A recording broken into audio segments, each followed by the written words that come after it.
بسم الله الرحمن الرحيم السلام عليكم ورحمة الله وبركاته maanta ku soogannahay caasimadda Hargeysa ee Soomaaliland waxa ka qarsoomay shirkii book fairka international book fair oo kiisi koobeetobnaada sidaa darteed waxaan la kulannay qoraa dhalin yar oo ka yimid dalka Faransiiska oo magaciisa la yiraahdo Yaasiin Daahir Cumar oo kamid ah qorayaasha ugu wanaagsan ee uguna dhalinta yar ragii ka soo qayb galay halkan sidaa darteed wuxuu qoray buugan oo loogu magac daaray tahriibka buugaasi wuxuu ku qoran yahay luqada Faransiiska oo lagu turjumaanayna imanka Soomaali kolka Yaasiin ku soo dhawow السلام عليكم ورحمة الله وبركاته عبد الله أبا وما صنطاي إن هذا يوسع عزيز هالكن أنا وح شرف إيه أنا معنيه بوج كوش الرحو بوجنا وضو معنيه فريمة كل الدول وكوساب سن كونس على سن لبعتوني كقول لك كل ما يقف كقحوتيجا ودن كيس كقاح ومحطنتها ياسين بوجن وبوج أد علوس وإحنا كهذا يا موضوع حساسي رنهانتي مرك الله يجو وحاويا وحدليرتين يودن وحيكوها يكتين مرة تاني إنه بدأ كل عن وأركان نلش عصبة مرة تاني يوروبيان كأم مرة تاني كدرت حاجة ويؤمن الدنيا يعني إنه أركان نلول تيكون ولاين تكدون كل كا وأنا كهجم هاد علينا بوجن أدك ونكسنا قرطي كل كا برهرت أوه رسول شو رسول كويدين ياسين رتوا أيو بس كاي برهرت أنا كي بالشدة عبد الله هذا كوه يستوي وحوي هرت ياسين دار عمر وحن كل شيء مقدشو كون سغال بقول تدواتني لحلي وحن بدنا كوبر باري يوروب أنت إذا نلا شيء أنت إذا بدنا يوروب هذا مدة وحبر شديد كل الدول وحن صومالي كساقاتي أنت بدنا يوروب بنكو قاتي هذا سديد لا تكسني قدام بي وحن دقنا يوروب تاسو يسامح ذي إن برتط لقن كي كدون تاسو معنيه واحد فائدو يقصو كرني مركز معنيه لبط لقني سدح لقن برتو وكون أكسنت مركز هل لقن له مركز تاسو يسامح ذي مدة كلا ياسين وحوي هرتا ضد بدن مال بدن بوكسو شقيين كي قدام بي هرتا أنقبتو وحانها جيومتر معنيه أنكو شقي هذا أهم وحنكو شقي الله تليه مركا وحوي بوجان وحياليه وكلف كمت هاي دتك عن لا شقي مرول بيويدينيو دتك معناها أتكسو جدا أما جيسك أفريقيا كسو جدا محب بدو سوق التوراين مركا وحن نقطي معناه وحن نقطي واجب السارن إن أشرحه سيد أقولك سنة قف وحلا وشرح كرنا وبوجنا وقرطة تاسع وكلفتنا كرنا دعيو معناه دتك سببت كلفتي وحيالها ربطة دتك معناه كسو قحني يقول كذا صح ورنتي هذا معناها قال مارتانا إن عاون الدومين يا دعي كرتا هذا نصور دعو مارتانا يحكت بوجن وكور رميو وحن برسني هلكم وحن كركنا تايتل كويني هي مارتانا كوقرية فرانسيس أظن نوع معنانا يا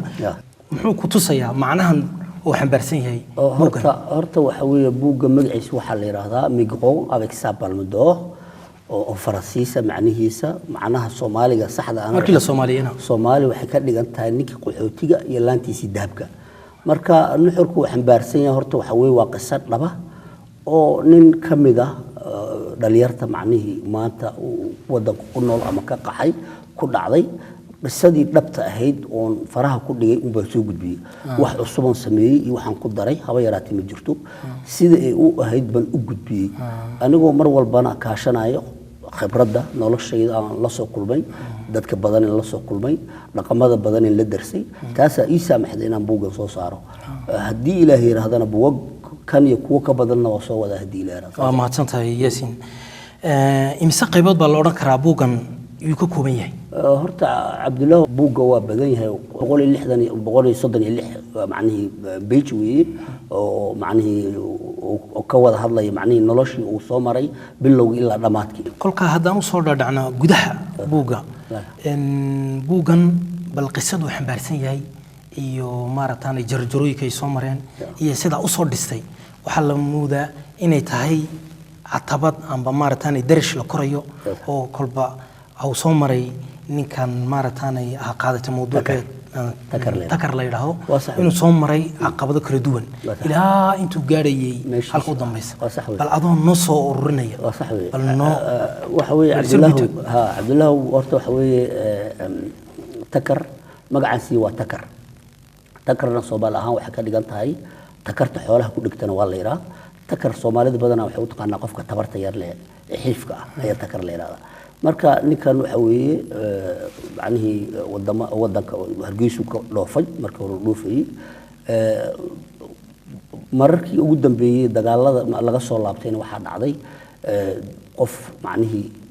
tabartu u saamaxdo inuu wax barto mooyaan qof kale wax ma baran karin marka waxa dhacday inay qabiilkiisii lacag isugu dareen ay dhoofiyeen si uu wax u soo barto inuu u direen macnaheedu Hindiya Hyderabad wax ka soo bartay Hyderabad wuxuu ka soo bartay ganacsiga adduunka 7 sano ku maqnaa 7 sano kadib isagoo hididiile iyo karti iyo wax dareemaya ayuu ku soo laabtay wadankiisa oo Hargeysa markii uu damcay macnaheedu hididiilihii iyo farxadii iyo waxyaalihii badnaa xoog uu soo yeeshay inuu dadku wax ugu qabto caqabado badan ba hor istaagay oo qabiilkii uu dhoofiyay ay kamid tahay qabiilka dhinaca wanaagsan waa leeyahay dhinaca xun waa leeyahay marka taana waxay tusaysaa laftirkeeda in macnaheedu laga gudbo qabiilka dhanka wanaagsan laga qaato dhanka xunna laga tago marka waxa dhacday markii meesha uu yimid shaqo helay shaqada markuu helay ayaa waxa dhacday ninkii maaragtay maalmaha kamida nin saaxiibkiisa oo la shaqeeya wadankana sida ogtahay waxa weey sidiisaba ninka markuu soo dangaaro uu shaqeysto erayada lagu celceliyo ugu badan ba waxay tahay goorma guursan doontaa iyadoo mar walba culays lagu hayo leeyahay ama guurso ama marka sidii loo lahaa goorma guursan doontaa ninkii saaxiibkiisa baa wuxuu u sheegay in xaflad walaashiis oo guursanaysa ay jirto ay jaanis u tahay inuu macnaheedu ka barto gabadha uu nolosha la sameeyay صح waxa kadib waxa dhacday iyadoo sidaas jirta shirkadu u shaqeynayna waa shirkad ku shaqale dhoofinta iyo soo dejinta waxyaalaha daruuriga ah ay kamid tahay sokorta burka daqiiqda bariiska waxyaalaha soo kale waxyaalaha daruuriga ninkan wuxuu ahaa nin aad u macnaheedu energy badan uu macnaheedu maaragtay wadle oo macnaheedu ka dhabtahay kana go'aanta inuu shaqada si wanaagsan u qabto laakiin wax walba sameynayso farkaliya fool ma dhaqdo hadaan lagu la qaban meel fog ma gaaraysid marka caqabadii dhabta ah midna waa riyo midna waxa weey waa run marka waxyaalihii runta ayaa soo qabtay qabiilka kamid yahay macnaheedu wadan jacaylaanta ay kamid tahay waxyaalahaas oo dhan baa soo hortaagay marka maalmaha kamid ah inantaas markuu bartay ayaa waxa jirtay inuu dalab sameeyo sokor 50 tan ah inuu ka dalbo macnaheedu shirkadiisa oo uu dalbo shirkad laga Brazil ku taala marka dalabkii waxa weey shirkadaha markii heshiis saxaxanayna waxa jirto system bangiga la maro bangiga hadii macnaheedu qofka saxiixiisa mise codkiisa aan la haynin dalabkii lacagtii loo diri lahaa ninkii wax soo dalbaday ma tagiiso habeenkii meesha arooski markuu tagay ninkii saaxiibkiisa oo si fiican u labistay oo ku faraxsan inuu soo heli doono gabadha uu mustaqbalka ka dhigan lahaa ayaa waxa dhacday meesha markuu tagay gabar hodan la yiraahdo ayuu ka helay oo malxiisada ahayd si kastaba ha ahaatee markii meeshii uu ka helay ayay waxay noqotay inuu ku fakaro sidoo ula kulmi lahaa gabadha mar walba uu markuu u dhawaado macnaheedu ama waxyaalo kala macnaheedu meesha soo dhax gala gabadhu waa ka sii fogaataa ugu dambeyntii wuxuu go'aansaday inuu daba galo markay xafladda dhamaato si uu ogaado meeshii degan tahay marka dabagalkii ayaa waxay noqotay inuu u saamaxdo inuu soo ogaado gurigeeda meeshii degan tahay isagoo aad u faraxsan ayuu xaafadda ku soo laabtay iyadoo saacada tahay 4 habeenimo aroosyadana waxa weey sida caadiga wad la socotaa adigu ku sheegmay waqti dambe laga tagaa isagoo la og yahay barrito dalabka ugu muhiimsanayd inuu sameeyo wadankana ay ka jirto sokor la'aan aad u ba'an maadaama ay jirto duufaano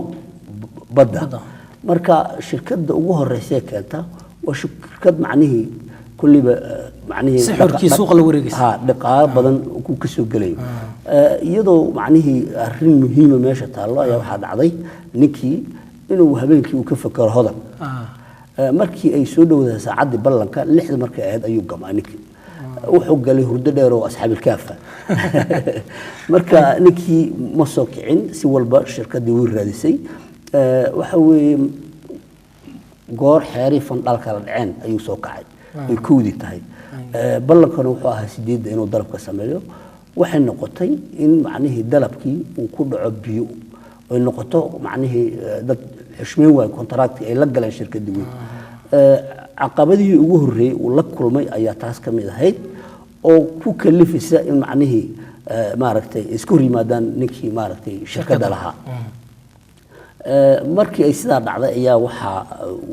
u yimid isagoo macnihii ka xun ayuu yimid ayuu u sharaxay dhibaatada dhacday xalay inuu aroos tagay hurdadana la tagtay marka ninkii meesha lahaa milkiilihii wuxuu la qiwaayay lacag intaa la eg hurdo inay ku dhaafdo waxaan suurtagal ahayn weyn marka wadankeenana dhibaatada taagan mar walba waxa weeye sheeko walba dhacdo waxay ku dambeynaysaa qabiil marka waxa la yiri maadaama kontraadkii aad ka tagtay kontraadka waxa siisay qabiilkaaga meelha jecla roobiguri ha maashi bay macnihii wuxuu isku sharaxo u garan waayo wuxuu yiri hurda ila tagtay laakiin saasay u dhacday waana laga rumaysan waayo halkaasay noqotay in la isku dayo in la dilo oo macnihii la bahdilo marka si walba ha u dhacdee asna wuxuu isku dayay sida ugu fudud inuu uga baxo macnihii dhibaatadaas uu ku jiro dhibaatada macnihii wadanka saamayso ugu badan ee jirtaan waxay tahay wax dhageystaba ma leh waa dad wada hadlaya taasna waa caqabad weyn qofka dhibaatadiisa markuu sheegayna waxa loo baahan yahay la dhageysto marka dhageysiga maadaama la dhageysanin ninka waxay noqotay problemkii iyo dhibaatadii haysatay inay u gooni noqoto uu noqdo nin hore u cararo eriyada isagoo tii ku jira ayuu haddana dhanka kale maadaama mustaqbal doon ahaa wuxuu isku dayay inuu hodan la kulmo si kastaba ha u dhacdee hodan wuu la kulmay hodan markuu la kulmay ayuu wuxuu ku yiri waxaan doonayaa inaan ku dhaqo hodanna waxay ahayd qof garanaya waxa ay doonayso iyo meesha u socoto waxay tiri haddii aad doonayso inaad i dhaqdo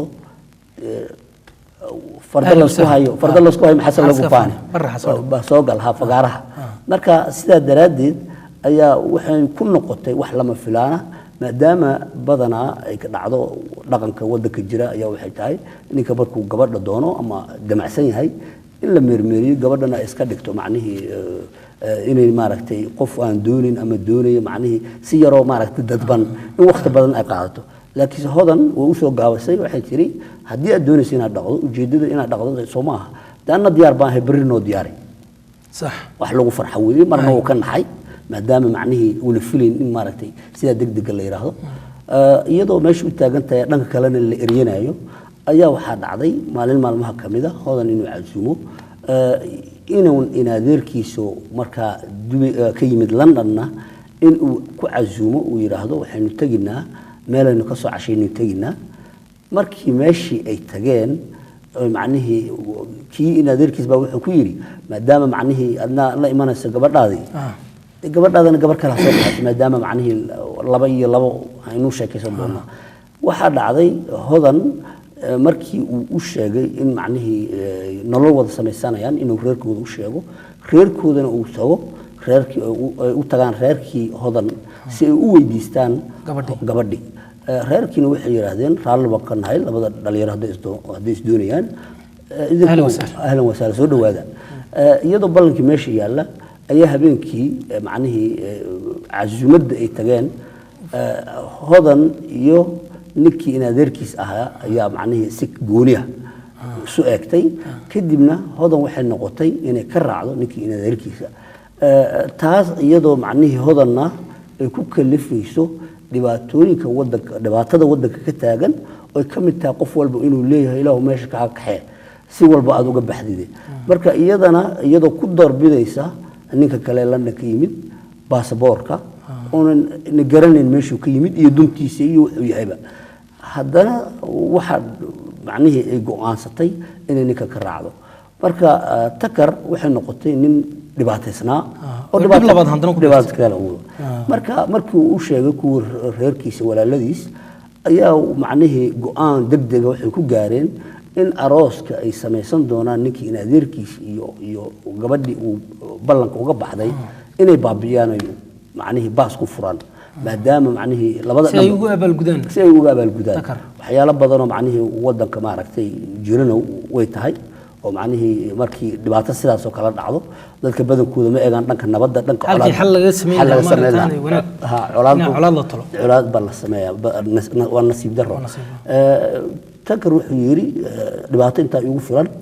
culays inta ka badan ma qaadi karay dhiigna faraha lama geli karay waxa igu sokeeya waa inaad doonta raac dadka wada raaceen halkaas ay ka bilaabatay marka caqabadihii ugu waaweynaa ka kaxeeyay taas ay ahayd wadanka